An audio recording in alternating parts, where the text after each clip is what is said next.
Ang susunod na programa ay rated PG. Patnubay at gabay ng magulang ay kailangan sa mga batang manonood.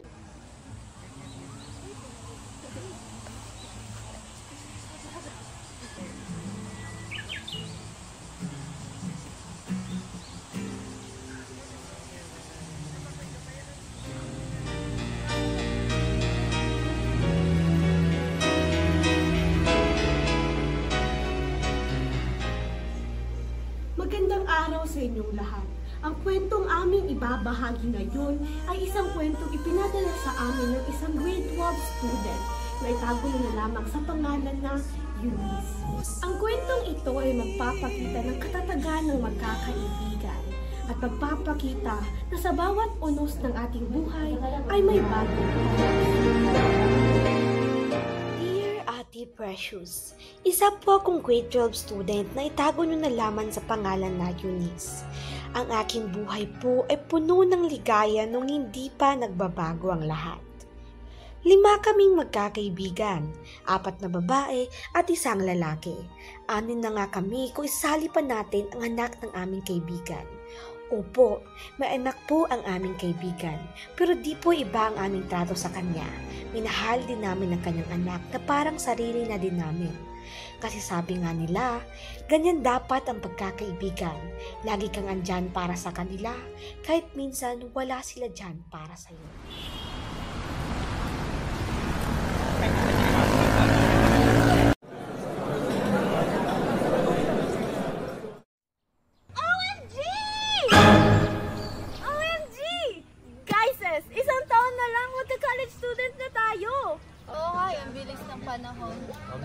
Parang kailan lang tayo nagkakilala lahat parang tayo lang. Hala, Hay, nakoy, Jory, hindi talaga mawala ang banat sa huli. Nga pala, iniisip niyo ba kayong mga course? Share niyo naman. As for me, hindi ko pa alam kung saan university pero gusto ko talagang mag-HM students. Kayo ba? Ako siguro sa STI, BSPM. Manahimik ka nga, Jory. Alam naman namin na sa STI ka din. Nandun si Aryan eh. Ikaw, May, saan ka ba? Depende pa eh. Ikaw ba? Sa... OMG! Isn't that Lawrence? Hey, wait! Hayaan mo na yun. Sa Liceo siguro. Wait lang.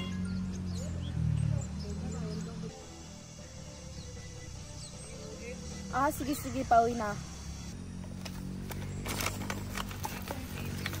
Sorry una na ako. Sige, ingat! Ano to? Ano ba, Jory? Pinapakalan mo sa phone ko. May tinatago ka siguro dito. Ano ba? Mag-isip ka kung ano iniisip mo. Teka lang. Ganito na lagi ang aming estado simula nung kami ay tumungtong sa senior high school. Lahat sila aalis, lahat sila biglang magkakaproblema. At ako na lang lagi ang mag-iiwan ng isa. Pero di ko naman sila masisisi dahil lahat kami ay may kanya-kanyang problema. Basta ang alam ko, ako'y nandito para sa kanila. At hindi ko sila kailanman iiwan kahit na ano ang nangyari.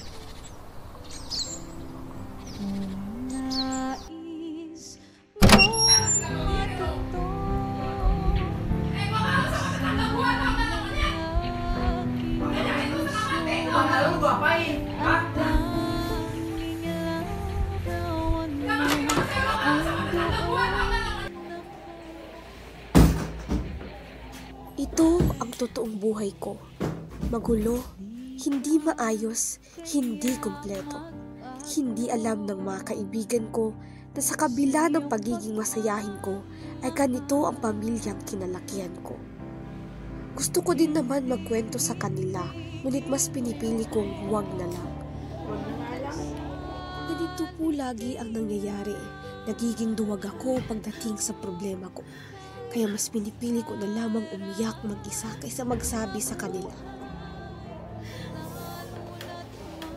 Ano ba ang ingay na tutulog yung tao? Ayoko po kasi na maging pagbigat sa kanila. Kasi madami na silang problemang kinakaharap. Ayoko nang dumagdag pa. Ayoko nang alalahanin pa nila. Mas mabuti pang ako na lang mag-isa.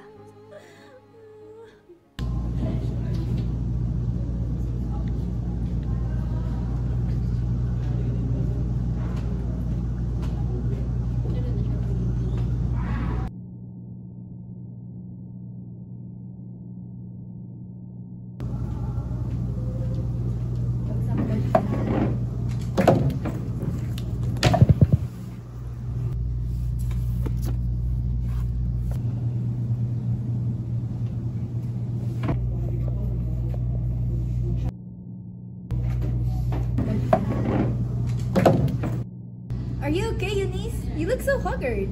But, kidding aside, are you okay? You seem so lost. Okay lang, kulang lang ng tulog. Busy eh. You know, activities. Isang kasinungalingan na naman po ang lumabas sa aking bibig. Ipinipilit sa sarili ko na okay lang ako. Na magiging maayos din ang lahat kahit alam ko hindi. Kahit alam kong mabigat ang aking dibdib. Pero gaya nga nagsabi ko, kung kaya nila, mas kaya ko. Malakas ako, sanay ako. Kumusta naman kalagayan ni Travis? Medyo okay lang siya ngayon. Ikaw ba? Okay ka lang ba? Parang umiyak ka naman kagabi ah. Wala okay lang ako. Sa totoo lang, gusto ko na po talagang ilabas sa kaibigan ko ang nilalaman at hinanakit ng puso ko. Ngunit napansin kong mas marami siyang problema na kailangan niya pang ayusin, kaya mas pinili ko na lamang pong hindi magsalita. Ganito naman lagi ang nangyayari. Mas pinipili kong kimkimin lahat dahil alam kong mas malala pa yung problema nila. At sino naman ako para dumagdag pa doon? Di nila responsibilidad ako. Kung kaya nila, kaya ko din ang sarili ko. Hala, grabe yung laugh ha. Hindi ako kasali. Hi! Kamusta? So, bakit tayo nagtitipon-tipon dito? Ano kasi, malapit yung birthday ni Ari. OMG! Di ba mag-18 na siya? So what's the plan, guys? Can you make scooch over? I wanna sit kasi. So, what's the plan? Kami ni Travis, cupcake lang ata. Ikaw? Gift siguro. Ako magdadala. Okay, I'll make contact jury na lang mamaya to bring Aryan. Go! Pinaghandaan kong mabuti ang kaarawan ni Aryan kasama ang dalawa ko pang mga kaibigan dahil si Aryan ay isa sa pinakamalalapit sa akin. Malambot ang puso ko pagdating sa kanya.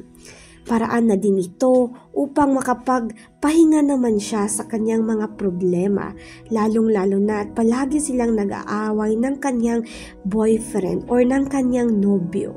Kami ay pumunta sa mall upang maghanap ng iba't ibang pang-sorpresa sa kanya nang sa gayon ay magtuwa naman siya sa amin. Kasama namin si Bibi Travis dahil wala namang magbabantay sa kanya sa bahay nila. Kaya mas minabuti na lamang naming isama siya para naman makabanding din namin ang aming unika iho. Makalipas ang ilang araw ay dumating na ang kaarawan ni Aryan. Lahat kami ay maghahanda na sana, ngunit sa kasamaang palad ay siya'y nagkasakit. Hindi din naman namin siya pinuntahan sa kanila dahil makakahawa ang kanyang sakit at ayaw na namin itong lumala. Ngunit kahit na ganun pa, itunuloy pa din namin ang aming sorpresa. Happy birthday, Aryan! Kami sa kanya at binati siya ng maligayang kaarawan. Kasama pa din si Travis, ako, si Hannah at si May. Masaya kami kahit hindi kami magkakasama kasi ramdam pa din namin ang presensya ng isa't isa at ramdam pa din namin na mahal namin at isa't isa.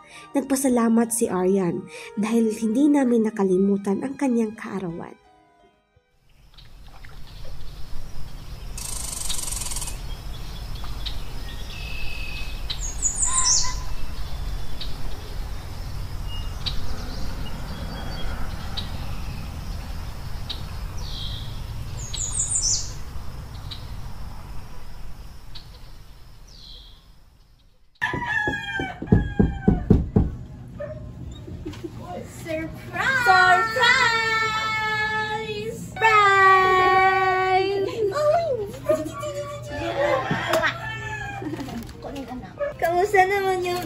ka? Thank you guys ha. Asan nga pala sila Aryan at Julie? OMG, May. Hindi ka pa na ano? You know them naman eh, di ba? Kopi-kopi pa, hindi mo kaniwalay. Oo nga, kung saan yung isa, nandun din yung isa. But don't you worry, they will bring food naman eh. Oh my God! May foods? Yes! Ay, naku talaga yung dalawa na sobrang OA. Hey, grabe, sunod-sunod yung gasto. Ang daming nagbe-birthday eh. So, feeling ko mga next week meron na naman. What do you think, guys? Hay, nako, saka na yan. Pasok muna tayo, May. Okay, sige. Pasok muna tayo. At the cart, mama. At the cart. Ang totoo po ay karawan ko na ang susunod. Hindi ko na binanggit dahil hindi naman ito importante. Nasa isip ko na baka sinadya din nila itong hindi banggitin dahil may pinaplano silang sorpresa para sa akin. Ngunit ayoko ng ganun. Kaya sa malayo pa lamang ay inimbitahan ko na din sila. Nanghingi na lang ako ng pera sa aking mga magulang para kumain na lang kami sa labas. Hindi ko na din ito dinabdab ng ganun. Dahil ganun naman talaga ang palagi. Hindi sila nakakapunta. Ngunit sisiguraduhin ko na ngayon ay makakapunta pa din sila. Ilang araw ang lumipas at dumating na ang aking kaarawan.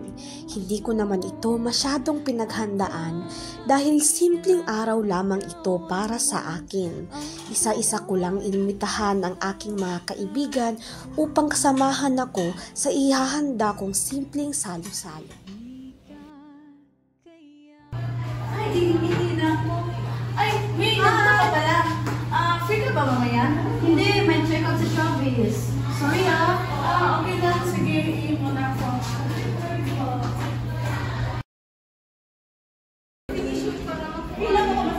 Ay, Aryan, Julie, free kayo mamaya? Mas wala ako, masaya ko mag-channel. Sayang, may kainan sana sa bahay. Sayang,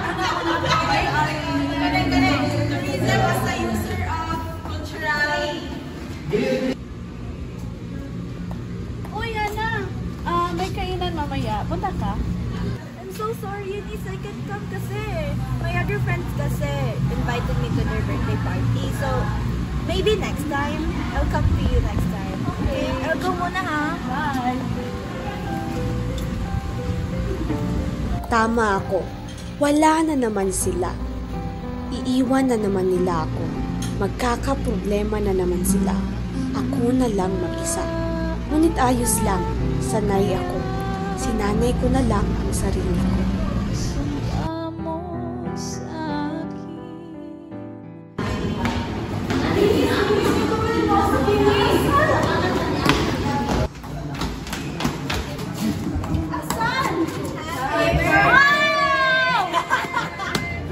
Napaiyak ako sa sorpresa nila.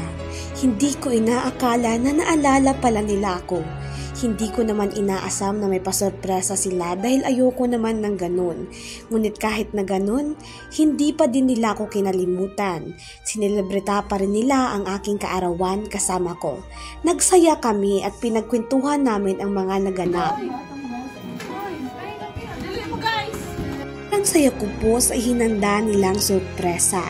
Minsan-minsan lang din kasi to. Kompleto pa kami.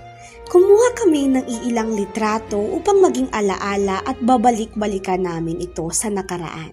Masaya din ako dahil naging magkabati ang aking pamilya. Binati nila ako sa aking kaarawan. Nagbigay pa sila ng mga matataas na mensahe. Ang OOA nga.